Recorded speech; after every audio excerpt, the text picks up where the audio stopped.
ರಸ್ತೆಯಲ್ಲೂ ಸಹ red signal ಬರುವವರೆಗೂ ಸಹ ಕಾದು ನಿಂತ ವ್ಯಕ್ತಿ. ಹೌದು, ಸಂಚಾರ ನಿಯಮಗಳನ್ನ ಕಡ್ಡಾಯವಾಗಿ ಪಾಲಿಸಬೇಕು ಎಂದು ತಿಳಿದಿದ್ರೂ ಸಹ ಗಾಳಿಗೆ ತೂರುವವರೇ ಹೆಚ್ಚು. ಇದೀಗ ಸಿಂಗಾಪುರದ ವ್ಯಕ್ತಿಯೊಬ್ಬರು ಖಾಲಿ ರಸ್ತೆಯಲ್ಲಿ ಟ್ರಾಫಿಕ್ ರೂಲ್ಸ್ ಅನ್ನ ಪಾಲಿಸಿ ಇದೀಗ ಎಲ್ಲರ ಮೆಚ್ಚುಗೆಗೆ ಪಾತ್ರ ಆಗಿದ್ದಾರೆ. ಈ ವಿಡಿಯೋ ಸದ್ಯ ಇದೀಗ ಸೋಷಿಯಲ್ ಮೀಡಿಯಾದಲ್ಲಿ ಸಿಕ್ಕಾಪಟ್ಟೆ ವೈರಲ್ ಆಗಿದ್ದು ನೆಟ್ಟಿಗರು ಸಹ ಉಬ್ಬೇರಿಸುವಂತೆ ಮಾಡಿದೆ. ಸಂಚಾರ ನಿಯಮವನ್ನ ಪಾಲಿಸುವುದು ಪ್ರತಿಯೊಬ್ಬರ ಕರ್ತವ್ಯ.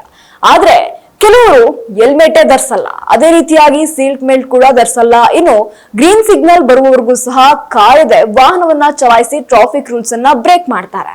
ಆದ್ರೆ ಸಿಂಗಾಪುರದ ಖಾಲಿ ರಸ್ತೆಯಲ್ಲೂ ಸಹ ವ್ಯಕ್ತಿಯೊಬ್ಬರು ಟ್ರಾಫಿಕ್ ನಿಯಮವನ್ನ ಪಾಲಿಸಿ ತಡರಾತ್ರಿ 1 ಗಂಟೆಯ ವೇಳೆ ವಾಹನಗಳಿಲ್ಲದ ರಸ್ತೆಯಲ್ಲೂ ಸಹ ರೆಡ್ ಸಿಗ್ನಲ್ ಬರುವವರೆಗೂ ಸಹ ಕಾದು ಆ ಬಳಿಕ ರಸ್ತೆಯನ್ನ ದಾಟಿದ್ದಾರೆ. ಈ ವಿಡಿಯೋ ನೋಡಿದಂತಹ ನೆಟ್ಟಿಗರು ಟ್ರಾಫಿಕ್ ರೂಲ್ಸ್ ಪಾಲಿಸಿದ್ದಕ್ಕೆ ಮೆಚ್ಚುಗೆಯನ್ನ ವ್ಯಕ್ತಪಡಿಸಿದ್ದಾರೆ. ಎಲ್ಲಾ ಕಡೆಯೂ ಸಹ ಈ ರೀತಿ ನಿಯಮವನ್ನ ಫಾಲೋ ಮಾಡಿದ್ರೆ ಎಷ್ಟು ನಿರಾಳವಾಗಿರುತ್ತೆ ಎಂದು ಇದೀಗ ನೆಟ್ಟಿಗರು ಕಮೆಂಟ್ ಮಾಡಿದ್ದಾರೆ.